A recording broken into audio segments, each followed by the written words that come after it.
As the April 2026 release of The Story of Everything reminds us, most Americans and Britons, perhaps uniquely in human history, lack a shared origin story. Every other culture had or has one. We have none. Are you okay with that? Most of us find ourselves stranded somewhere between two extremes. At one extreme stands creationism, the belief that we possess a conscious soul bestowed on us by the Christian God. At the other extreme is physicalism, the dominant stance in much of modern philosophy. We are the product of entirely physical processes, genetic mutation and natural selection. No room for gods or any kind of non-physical mind. Yet mind, as most of us experience it, doesn't feel entirely physical. Where does that mind come from? We've no idea. In effect, we're without an origin story. Okay? No, not okay. Those of us stranded between those two flag-waving extremes, we also should have an origin story. Constructing one shouldn't be difficult. We only need ask, what do we know about ourselves we want to account for? Two things. First, we may not accept science's explanation of evolution, but most of us believe we evolved. Second, we experience having minds that are not purely physical. Combining these leads to a simple conclusion: minds can evolve.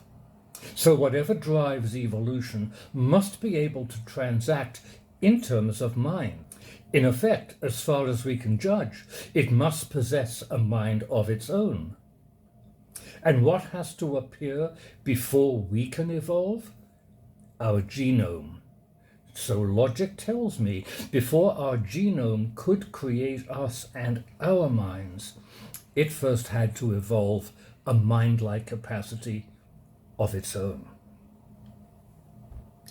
You can trace the full logic of this view, what I call evo-dualism, in my video series Natural Philosophy for the 21st Century. I include links to it in the description below. This gives us a third choice for an origin story. At first, genomes being intelligent, even conscious, may seem implausible. But when you compare it to creationism and physicalism, you may conclude it's at least as plausible as they are. Anyway, when you first come across it, why should an origin story have to seem plausible? Is that likely? How does my argument compare with the argument presented in The Story of Everything? The presiding spirit behind the film is Stephen Meyer, director of the Discovery Institute's Center for Science and Culture, and author of the 2021 book Return of the God Hypothesis, on which the movie is based. I have a video review of his book. I link to it in the description. In his book, Meyer covers in exhaustive detail 3 major mysteries still not plumbed by science: the origin of the universe 13 billion years ago, the evolution of living creatures beginning around 4 billion years ago, and the fine-tuning of the physical constants that make life possible that may still be going on. Though these mysteries appear widely separated in time, Meyer unites them as evidence for a single cause: the Christian God.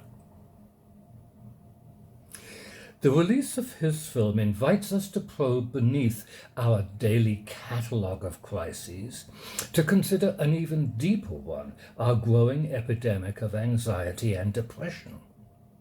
Could that be due partly to lack of a meaningful origin story? Coming up with a coherent account of who we are, one that integrates evolution and mind, may help us restore a sense of purpose. My evo-dualism framework, subject of an entire playlist in this channel, offers a model, a starting point for further research.